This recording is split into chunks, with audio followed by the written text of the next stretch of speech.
The glass door shattered inward, exploding into the lobby as protesters surged forward, their shouts colliding with the blare of sirens. Marcus Hale didn't flinch. He stood behind the security line, jaw tight, watching his company logo dragged through the mud on live television. A woman hurled a sign that read "You ruined US." It struck the marble floor and slid to his feet. "Mr. Hale, we need you to leave, now," his head of security hissed. Marcus lifted a hand. "No. Let them see me." "Sir." "I said no." A man pushed against the barricade, veins bulging in his neck. "You laid off my entire department 2 weeks before Christmas.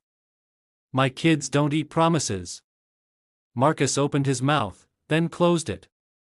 For years, words had been his armor, polished statements, airtight explanations. Today, they rang hollow. He saw faces in the crowd he'd never noticed before. Fear. Rage. Desperation. It hit him like a blow to the chest. "Get him out!" Someone screamed. Security dragged him backward as the doors slammed shut. Inside, the silence was worse. His phone buzzed non-stop. Lawsuits. Board demands. PR spin. Marcus stared at the cracked glass glittering on the floor and felt something shift. That night, alone in his penthouse, he watched the footage again. Not to defend himself. To listen. "They hate me," he said aloud, the words tasting bitter. His assistant's voice echoed in his head from earlier. "We can fix this, Marcus. Donation tour. Apology circuit. ITLL blow over." "No," Head replied. "It won't." He looked at the skyline, his skyline, and felt nothing. Then his gaze fell on a framed photo, his father in oil-stained coveralls, grinning beside a beat-up truck. The man had worked 2 jobs and still made time to teach Marcus how to change a tire. "You forgot us," his father used to say when Marcus missed family dinners. "Don't forget where you came from." Marcus picked up the frame and whispered, "I don't even know who I am anymore." The decision came quietly, terrifying in its clarity. By morning, Marcus Hale was gone. He sold the penthouse under a shell name. Parked the cars. Closed accounts. He packed a duffel bag with plain clothes and withdrew a small amount of cash, enough to survive, not enough to hide behind. He rented a room in a rundown neighborhood across town, where the walls were thin and the air smelled like frying oil and rain. At the employment office, the clerk barely looked up. "Name?" "Mark," he said, choosing it on the spot. "Mark Harris." "Experience?" "Management," he said, then corrected himself. "Manual." "Whatever you've got." She slid a clipboard toward him. "Warehouse. Nights. Pays minimum." "I'll take it." The first night nearly broke him. His hands blistered, his back screamed, and the supervisor barked orders like a drill sergeant. "Move faster," the man snapped. "You think you're special?" Marcus swallowed. "No, sir." On break, he sat on a crate, chest heaving. A guy beside him snorted. "First night? Is it that obvious?" "You've got soft hands," the guy said. "They'll toughen up. Or you'll quit." "I want," Marcus said, surprising himself. Days blurred. Rent chewed through his cash. He skipped meals. The city didn't bow here. No one cared who had been. He learned the price of a loaf of bread, the weight of a bus ride, the humiliation of being talked over.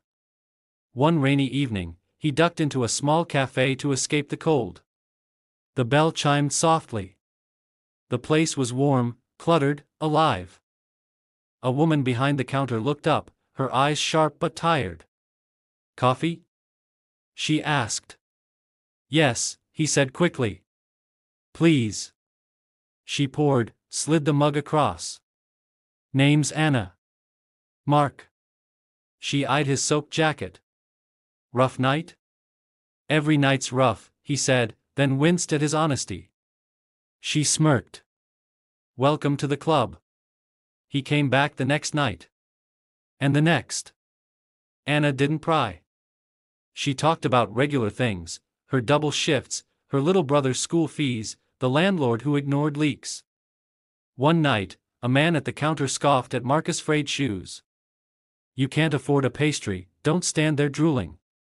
Marcus felt heat rush his face. Before he could speak, Anna snapped, back off.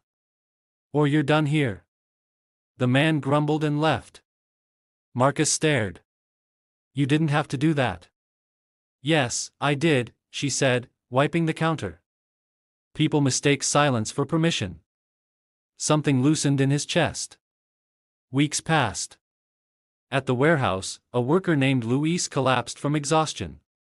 The supervisor cursed. Get him out of the way. Marcus dropped to his knees. He needs water. Not your problem. It is, Marcus said, louder than he intended. They got Luis help. Marcus was ridden up.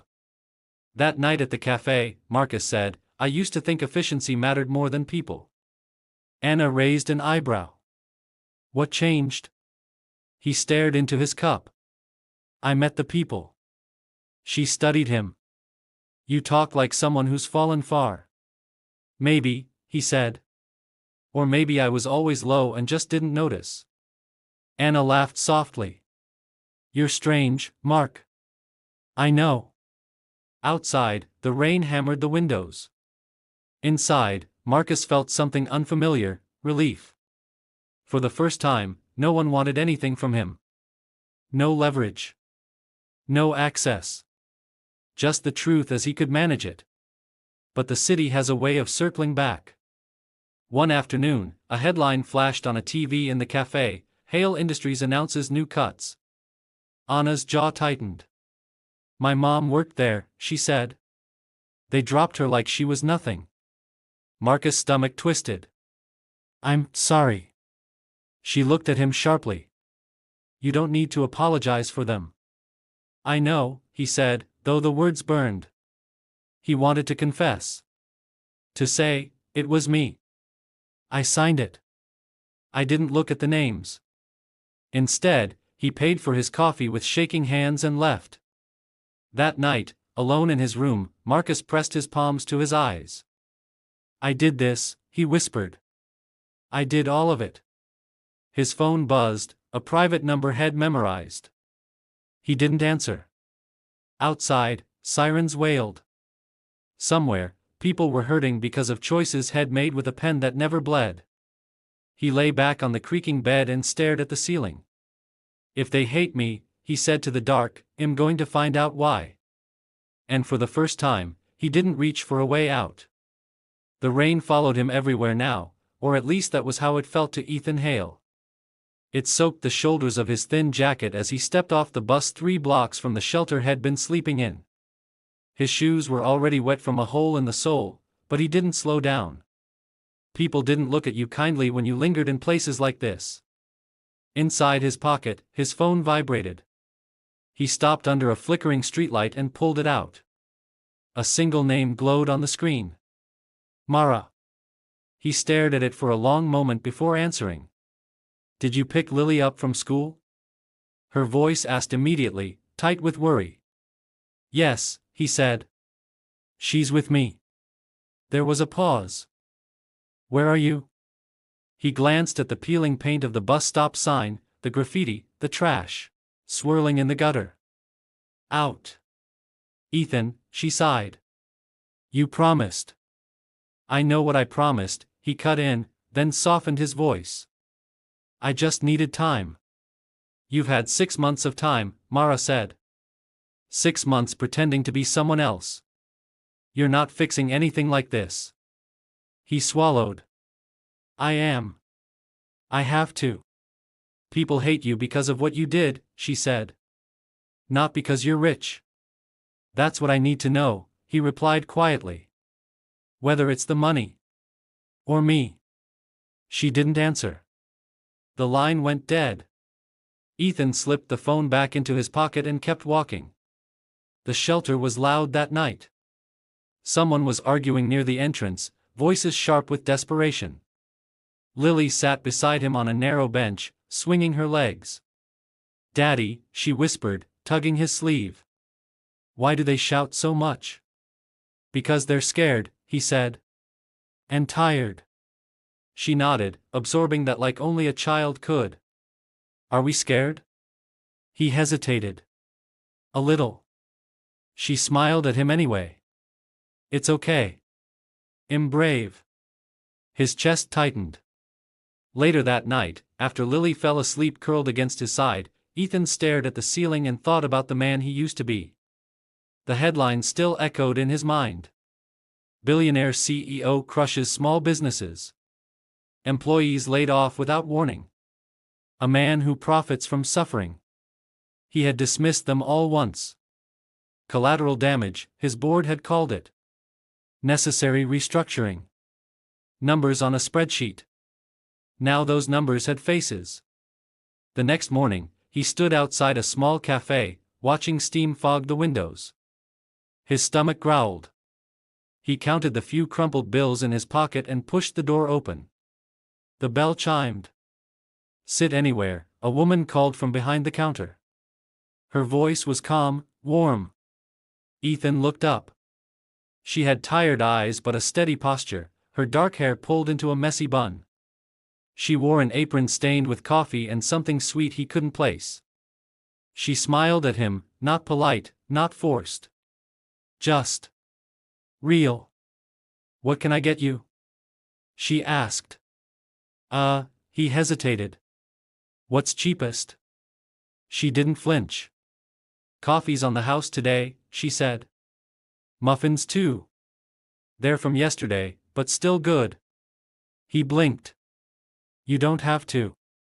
"I know," she said. "But I want to." Something inside him cracked. He sat at the corner table, Lily beside him, happily eating the muffin. The woman brought the coffee over. Clara," she said. "Ethan," he replied. She glanced at Lily. "She's yours?" "My daughter." Clara smiled at Lily. "You've got good manners." Lily beamed. "Daddy says thank you is important." "That he does," Clara said, looking at Ethan with a teasing warmth that made him uncomfortable in a way he hadn't felt in years. He came back the next day. And the next.